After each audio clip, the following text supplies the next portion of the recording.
सगळ्या चिठ्ठ्या 50 चिठ्ठ्या आणि एक सामना अशा 51 चिठ्ठ्या या ठिकाणी गडी करून बॉक्स मध्ये टाकलेल्या आहेत. सेमी बैलगाडी मालकांच्या हस्ते काढली जाणार आहेत.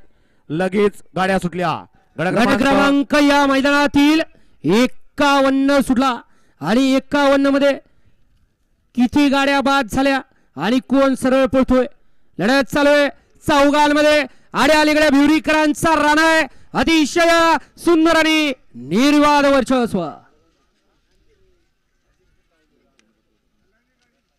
गट क्रमांक 51 चा निकाल आणि निकाल 51 चा निकाल आहे. तास क्रमांक 6 वरती धावलेली गाडी गुरुदत्ता प्रसन्न कुमारी शिवांजली सोनवणे हॉटेल गायत्री शिरवळ शिंदेवाडी या गाडीचा 1 नंबर आला. विजेत्या बैलगाडी मालकाच्या त्यावरती बसणाऱ्या चालकाचा हार्दिक हार्दिक अभिनंदन. सुंदर अशी गाडी पाली. डावीला पाला महाराष्ट्र केसरी पहलवान दत्ताभाऊ गायकवाड वडकी गोकुळांना झेंडे